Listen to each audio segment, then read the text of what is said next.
Welcome to the fifth episode of Wabak Murtabak with me, Junson, and of course, my partner in crime, cousin Roy. What's up, man? What's up? What's up? And of course, today, our show, we're going to focus on Malaysian live music scene, of course, in this new normal. And to talk about this, we managed to get someone that has been in the live music scene and still in the music scene. We have a veteran, or in other words, they say the otai, the otai in the music scene. And we have, some will call him the best bassist in Malaysia. No lah. Well, there's a picture if you go and search like online, like Yamaha Asian Beat 2013. Yeah, you see my face there. Best bassist. His name Oh, yes. none other Let's than go. Kevin Theseira. Hello. Yeah, What's up, man? yeah, Welcome man. to the show. Yeah, he's a Thank he's you, a thank you. very old friend of mine as well. And at the moment now, he's actually with the Penang House of Music. That's Right. right. That's Penang House of right. Music. It's a music gallery in Penang. Since 2016. So basically, it tells a story about Penang's music history from 1930 to 1960s and 70s. Yeah. Okay. So like How many this famous band. How many shows do they have there? How many shows? Like a Well, month. Like in our first year, we had a show almost every week, sometimes 2 weeks. Then it got a bit less for the second year because we focused more on documenting the old stuff. Like this famous band, Alley Cats. Yeah. They're from Penang, right? So in 2018, 2019, we were helping out somebody who was doing some research to make a documentary about the Alley Cats. Yeah. Oh. I know. Mhm. So okay, recently, of course, we had our senior minister, Dato Sri Ismail Sabri Yaakob, and he said that the government has given the green light to theatre activities and also, of course, live events to be held. And this will come in effect sometime, I think, 1st July, if I'm not mistaken. Yeah. But with this announcement, what was your reaction when you first heard it? Well, of course, a bit of relief, but at the same time, a bit terrified because some of the SOPs in place are not easy to execute. And even if you do execute it well, you are tentatively cutting your possible income by 1/3 because we are a music museum, so we're based on door sales, right? So if you have 1/3 the amount of people coming in, but then your overheads are the same, you just reduce your revenue or your income. Yeah, so it's quite scary, but at the same time, I think it's more good than bad because then now you're thinking about other ways to survive or what to do next or how to improve the situation. But do you think people will come? You limited to 250. What was the number of attendance last time for these events that you guys had? The hall usually takes about 120. On average, you get about maybe 80 people. So moving on, I think it really depends on who is performing lah.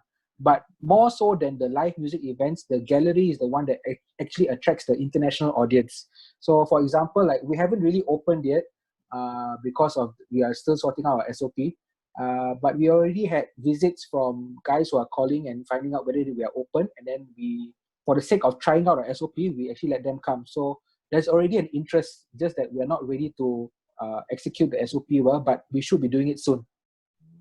So, I was talking to some musicians recently about this. So since you can start playing in pubs and all that already, people are already starting to go out, so live bands can come back. But and I heard that people are wanting to book bands now itself for dates in July, somewhere down the road in July. So one of them said the guys who probably have been suffering the most during the MCO were the ones who have been doing this to earn a living, the week in, week out. So I'm curious, like a band, how much can they earn, say, if they play in Bukit Bintang, KL area, the big pubs? How much do they earn, like roughly on per week, right? Per week? Yeah, I think they get paid per show, isn't it? It depends whether they're on contract or like if they're pubs, then depends what's the arrangement. Like either they're paid nightly or they're booked in contracts. I think personally for me, I can't really comment on the pubs because I haven't really had a pub band to play with. But you know, in Bukit Bintang area, there's a place called Shuk Bistro, the one inside Star Hill. Hmm? So they have a but dining area. They have a dining area in the middle of Star Hill down there. The concourse area, right, where you can, yeah. Yeah, so back when I finished college, I did some gigs there, and it was to replace a bassist who couldn't make it for a few gigs. So a nightly basis, like I think 5 nights a week, you get paid about 160 or something like that. But this was Wait, in 5 nights a week. yeah. Oh, okay, right. Because That's quite some time ago, right? I remember you were telling me. quite some time. Yeah. That So was because what I heard was you can earn like 3K a week. So you play 4 weeks in the big places in KL, you can earn 3K a week. So if you're a 5-piece band, you yeah. know that's 600 each. So you got 2,004 there. You know, so it's like an extra pocket money. But for the guys who are full time, Yeah.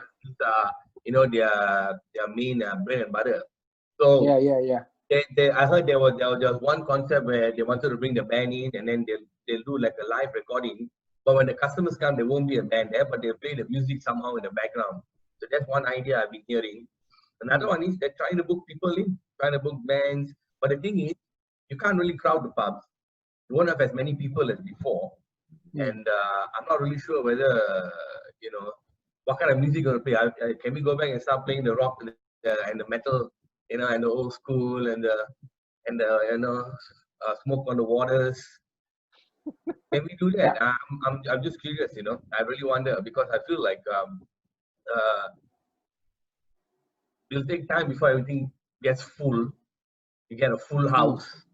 So if they want to hire a musician, maybe they'll just hire a 2-piece.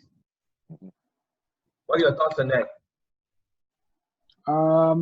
I think everybody is a bit strapped lah, but at least hiring the 2 musicians is a start.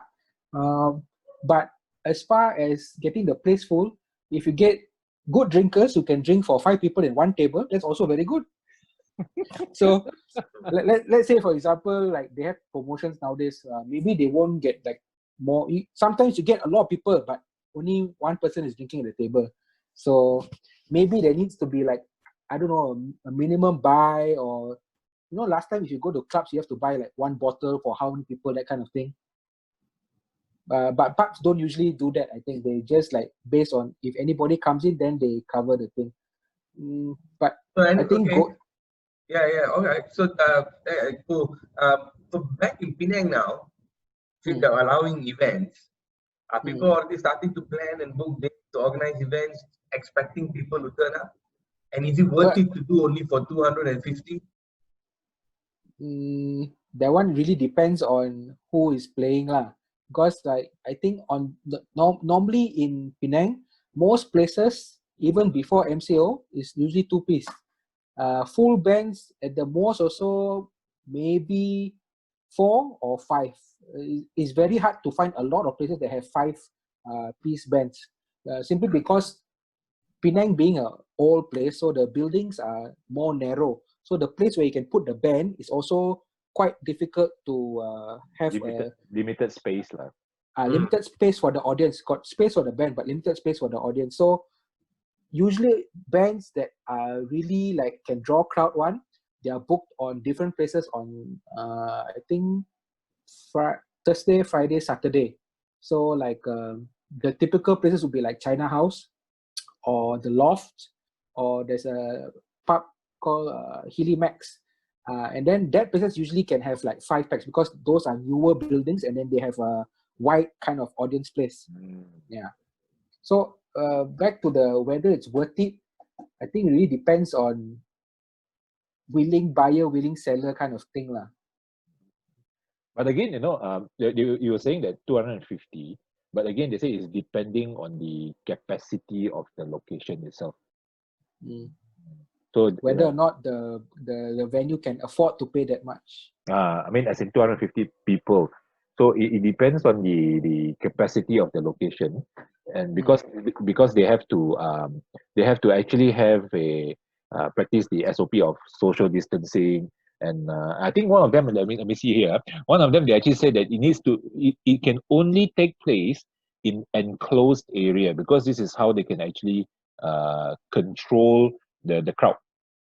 You know, like again, to ensure that everyone comes in, they have to either what I call check in using the Masajatra app, or they have to sign in, and then or what they say the day I saw a meme, tembak sendiri ya. Yeah. Tulis But you see, dan the thing tembak is, sendiri. if what was you saying? If I don't know if there was a report saying that for the virus to spread, enclosed areas a bit easier because of the air That's the thing. circulation is Yeah, that's smaller. right. So it is I think it creates quite a dilemma for a lot of people as well. Yeah. Yeah, I mean, So that's why, like just now, Lohesh mentioned, like some venues are calling the bands in, but no, what do you call this? No audience, right? But basically there was one band that played, and then it was on the restaurant's Facebook Live or whatever, and then because the friends of the band saw them playing, they thought, hey, they're playing there, let's go over, and they've never been to that place, but then that restaurant ended up having more business later on for that day. I can't remember which name of the band was that, but it was in the news the other day. Oh, you mean they were beaming it? They were beaming their Facebook Live performance in the bar. Yeah. I think that's what they're trying to do also here. Yeah. Anyway, but for I mean, events for 250 people, I'm even looking at things like exhibitions and pameran or whatever. So I don't know, man, 250 people per entry. So once they go out, you can replace. But for like for music wise, I'm just wondering, like, how are the requests? Has there been a lot of like feedback about people saying, hey man, I miss going and watching a live band, I miss going and watching a show? How's the feedback been, man? I think for the audience, feedback to the musicians, usually they're quite shy unless they're friends with the musicians. So like No, for me, I mean feedback as in like, are people dying to go to watch live music now? I don't think so. No, Yeah, it's that's not right. like I must have it. Like even before MCO, you can tell already, especially for local music, there are a lot of local audience that would rather pay top dollar to watch a foreign act coming in from overseas rather than pay to watch a show at the weekly uh, club nearby or something like that. Yeah, they would rather pay like double or triple the amount to watch a band from overseas rather than pay one-third the amount to watch a local band. And in fact, I mean, Yeah, and I have to say some of the local bands perform way better. I have to, because I've been to some of them, and like I'm quite impressed. yeah, I mean, look, we're not going to have any concerts, that's for sure. I don't know when we will start having, bands from overseas like coming down. Like I'm talking about the big ones. So even for the guest performance, I think right now like local bands and local scene wise, I think to cari makan it's quite difficult, isn't it? Difficult also because you know why? All the international fellas who cannot tour now, they're giving free show on their Instagram live, on their Facebook. People can just go to the social media and see all these fellas, their favorite performers performing for them for free. Yeah, I So know. it's quite scary. I was getting invites from my aunties and some of my relatives to go and watch the Aaron Kwok live concert that day. Yeah. Where was it done? In his house? No, it was in Hong Kong. I think they did it at the open space, but it was just camera crews and his background dancers, and all of them are wearing masks. So the thing is, it's damn funny when I look at it. But So he did it live. Okay, he I see. did it live, Right. yeah. So he was streaming it live, and I think quite a lot of musicians also hop on the bandwagon and started doing this whole live thing. Yeah. Babyface did it with that thing, and it became a disaster. Teddy Riley, Babyface, Teddy Riley, man, there are some funny stuff. Yeah, there's a lot. I see. Like I was telling you guys the other day, like about Twitch, streaming services, online platforms, and all that. Yep. The DJs are playing on weekends there, so people watch. Yeah. Then they subscribe to the channel, which you have to pay money, and then they'll donate, which is also money. So that's how they are earning a living now. So the more followers you have, you set a schedule. They're doing it on the live stream shows, I think for here locally, I think maybe a bit hard. Yeah, but actually, recently I actually watched a few local live shows. I mean, it was organized by some places, some music places, and what they do is that they actually prompt, to say, if you find that this is interesting, do donate certain amount. So I mean, I have to say, I mean, with the right mindset, I think like Kevin did mention earlier just now also. I mean everyone is trying to improvise now, to look into technology on how to make things happen. We have to start to look at different ways to present our craft as well. And I think now is the best time in a way to hop on the bandwagon of integrating Yeah.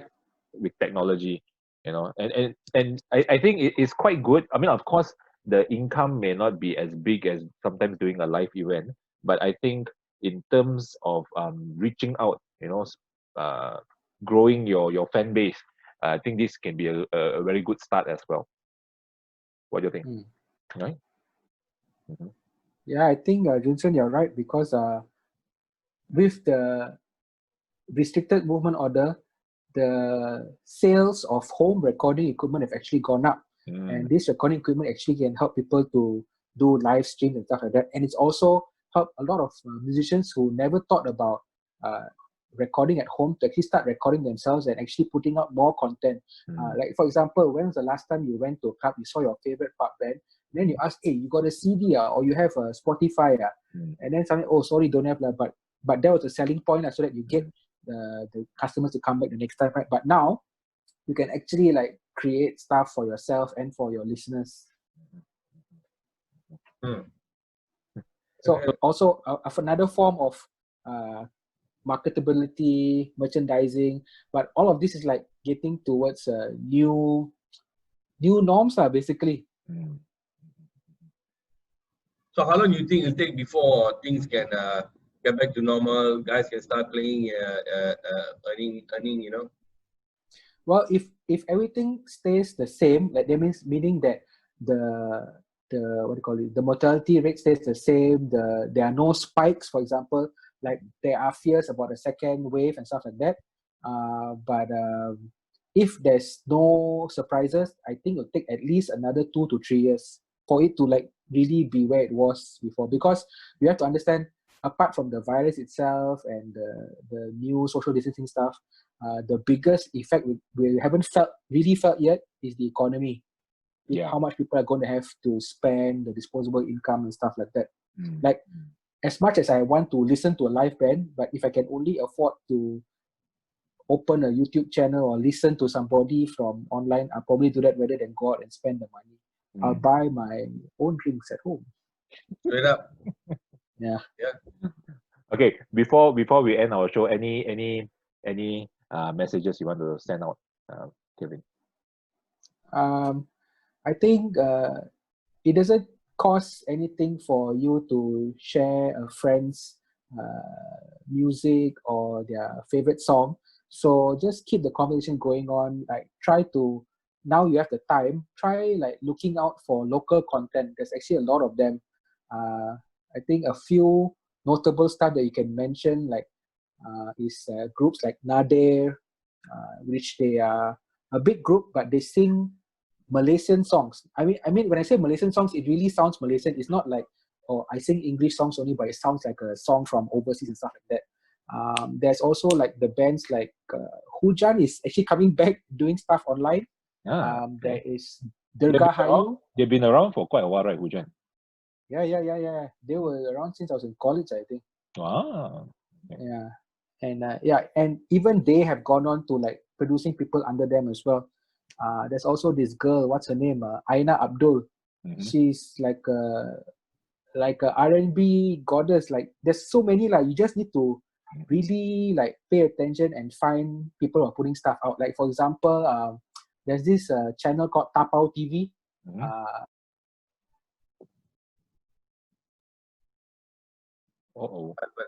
I think we kind of lost Kevin there. Someone went into a Tapau TV. Boom. Okay, There back. He's back. Okay. So Tapau came back already. That was so fun, there's man. yeah, a lot of people like are producing content lah. So just about matter of really finding it, because the way even Facebook works is that you really have to find what you're looking for before Facebook puts it in your face. All right, good stuff, man. So, Yeah. Lohis, anything else you want to add also?